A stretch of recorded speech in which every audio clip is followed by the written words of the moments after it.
What is going on, kings and queens of this wonderful wonderland that we call YouTube?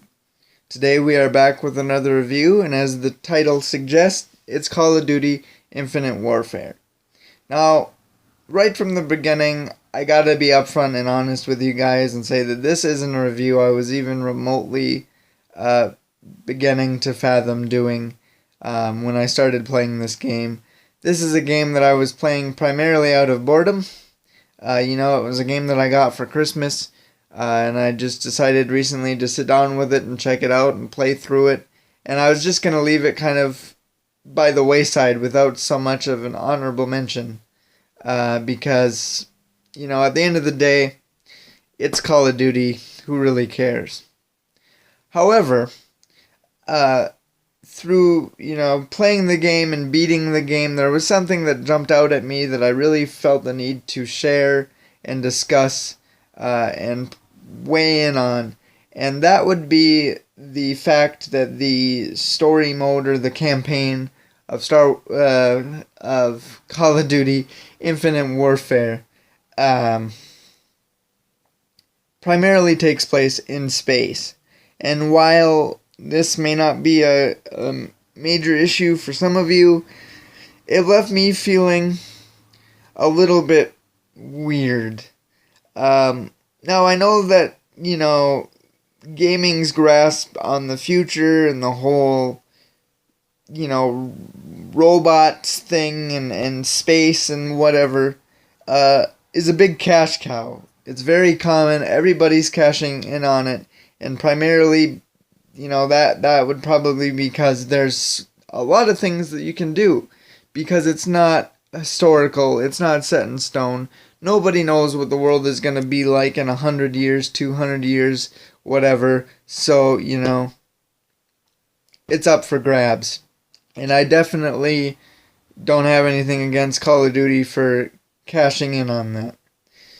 However, I think it is possible to cash in too far. And that's exactly what I think Call of Duty Infinite Warfare did.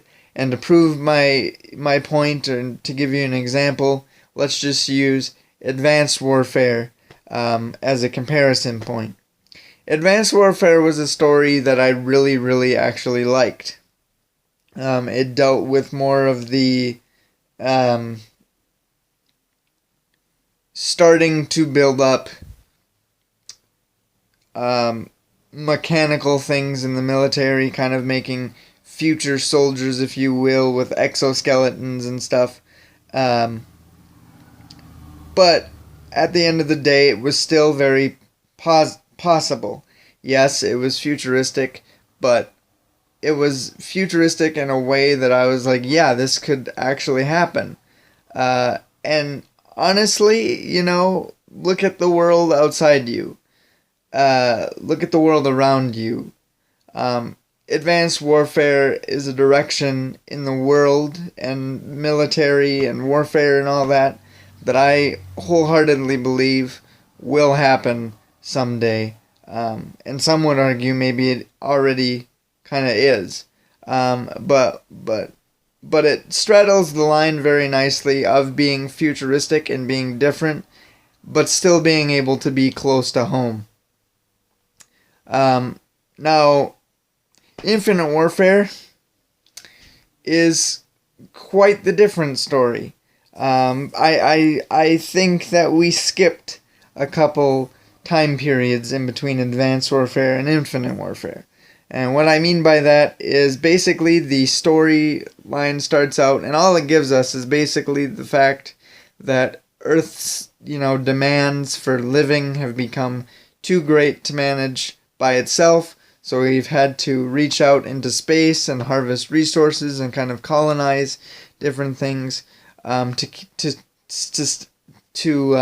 keep Earth going, to sustain Earth is the word that I was trying to say there. And yeah, so now we're just in space.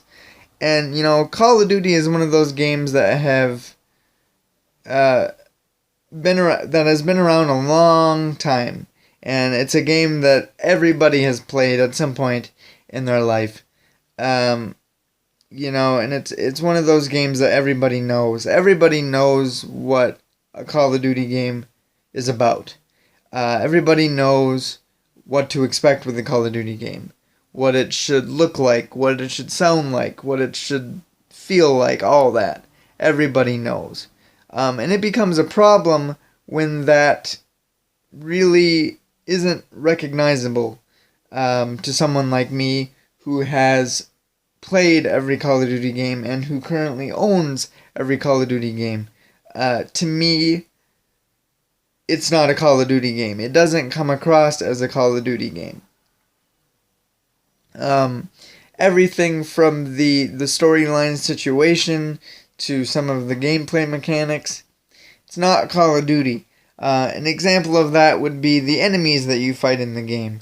You either fight big, 10-foot tall mechanized machines. You fight human soldiers who basically have crisis suit-esque things, or you fight security bots that remind me a lot of battle droids. So there's that.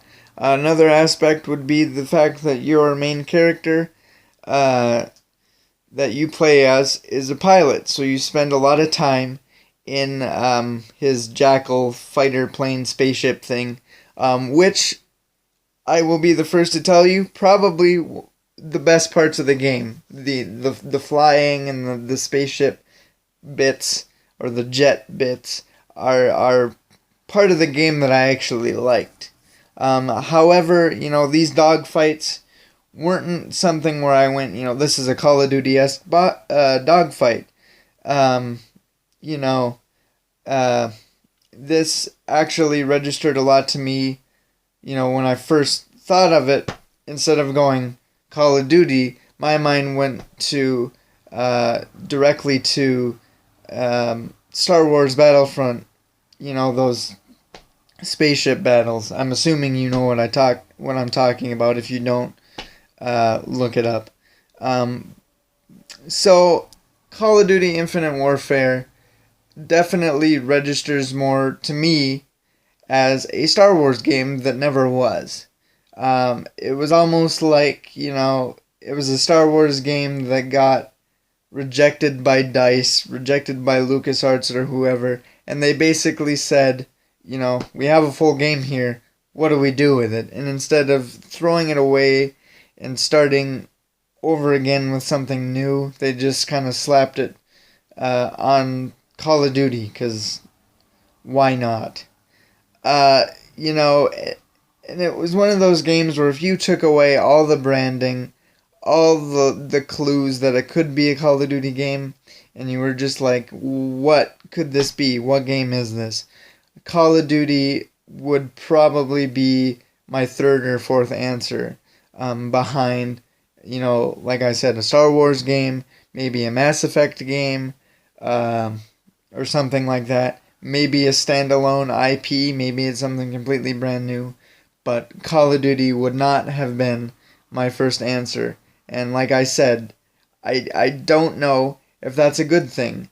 Not only in terms of gameplay does this come across, but I noticed that in terms of the trophies, or rather the percentage of people that have the trophy, a lot of people didn't play this. The thing about trophies and achievements and stuff is that you can see how many people around the world on the system have this particular trophy. And the more common it is, the more people that play it and earn that trophy, it will come across as a common trophy. Anything probably less than 50% is a common trophy. Or anything, 50% and more is a common trophy. Anything less than that, you get into rare and the ultra rares and, trophies that not a lot of people have. And the thing that I noticed is the game has been out since November. It's March now. And there isn't a single common trophy that I came across. They're all rare or very rare or ultra rare, which tells me that a lot of people didn't play the game. A lot of people weren't interested in the game. Not even the primary fan base, the die-hard Call of Duty fans, played this game. Which made me feel special because I was like, I have all these trophies and, less than 20% of other people do, so I was feeling good about myself. But it was something that just kind of registered as whether it's correlated to the whole futuristic aspect of the rest of the game or not. Maybe people are just tired of Call of Duty all the way around. I don't know. But either way, for either the reasons I didn't like it or whatever reasons other people didn't like it, Infinite Warfare, not very good. I will say, however, that amidst all the crap and all the negativity of a Call of Duty game, there are some redeemable qualities of this game. One, of course, being the visuals. I don't know what it is about space in video games these days, or specifically, space in the PS4, but they just agree with each other. There was elements of Call of Duty Infinite Warfare that were very, very beautiful.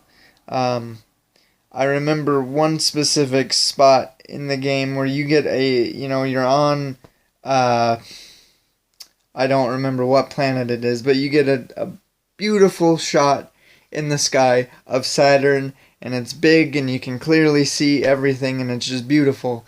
And it was one of the times in video games where I've had to stop and just admire. Which has never happened to me in a Call of Duty game specifically until this moment. So mark it on your calendar. The Mad Hatter was impressed by a Call of Duty game.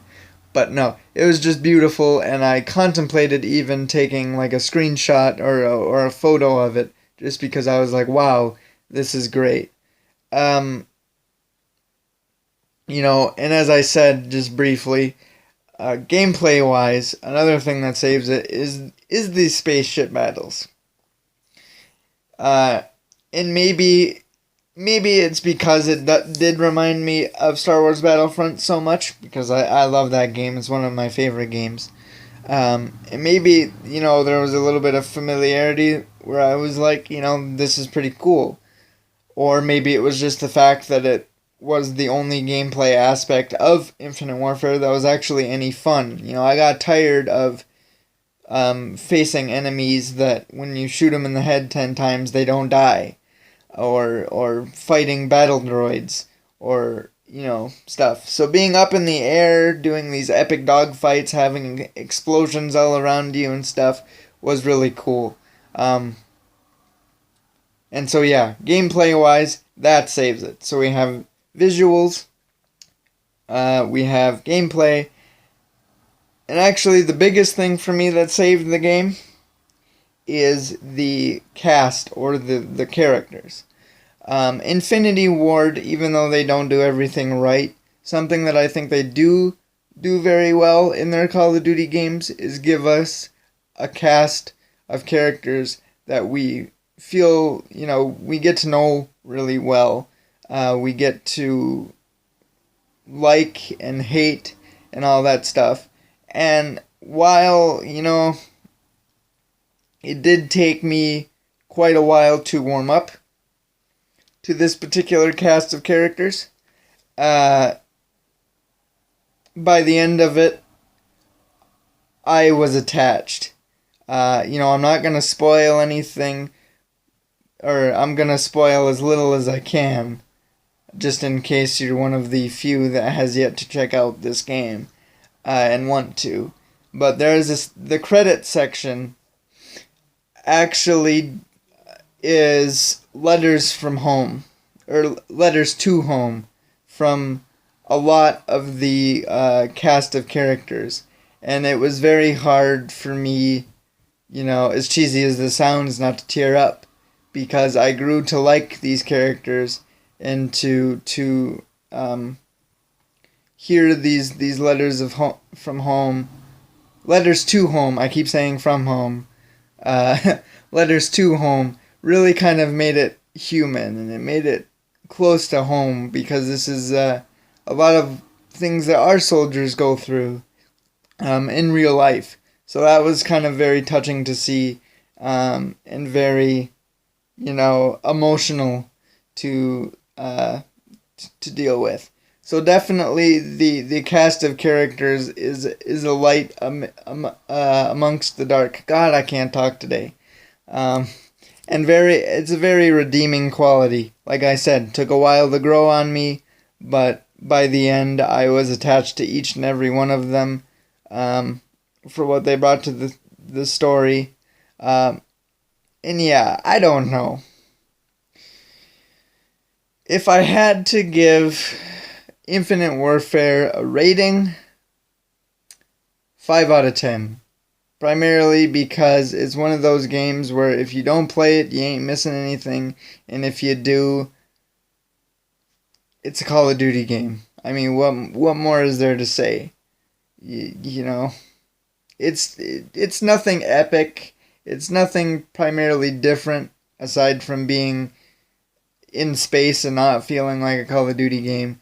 But there's nothing really that stood out that was like, oh, this is the greatest Call of Duty game ever. So I think if you play it, it's a game. It's a Call of Duty game. If you don't, you're not missing anything. Do I recommend you play it? I guess. If you like Call of Duty, sure. If you like Star Wars-esque space stuff, play it. But, I can't give it a higher rating than right down the middle. It's something to do, it's something to kill time, it's something to experience, but it's just not great. And my major gripe against Call of Duty now, I'll throw this in at the end before I go, and I'm sure a lot of people will agree with me, is that Call of Duty, instead of being, the bi-yearly or, couple years separated game, that everybody looks forward to, it's just become yearly released fodder for professional Call of Duty players and achievement hunters. The trophies or achievements are very easy to get. There's not a whole lot of challenge in them. And, the major reason why people even play Call of Duty anymore is because of, the competitive aspect with the online and stuff. But the single player, I think, has kind of fallen through the cracks. And, it hasn't been a thing or a memorable part of a Call of Duty game in quite some time. So speaking for specifically the campaign mode or the single player part of Call of Duty Infinite Warfare, like I said, 5 out of 10, take it or leave it. And that's pretty much all I have to say on, what is primarily a confusing disappointment in the Call of Duty franchise overall. So, without further ado, you guys, until next time, sorry to be kind of a downer if you're out there and you like this game or you like Call of Duty. I do too, that's why I have them all, and I keep waiting for Call of Duty to eventually get back to its glory days, back when it was good and enjoyable, and back when it was a must-play. I have my head held high each and every year that each game is going to be, better. We just haven't gotten there yet, and we're certainly not there with Infinite Warfare. But anyway, enough squawking about it. Until next time, guys, I salute you. And remember, we're all mad here.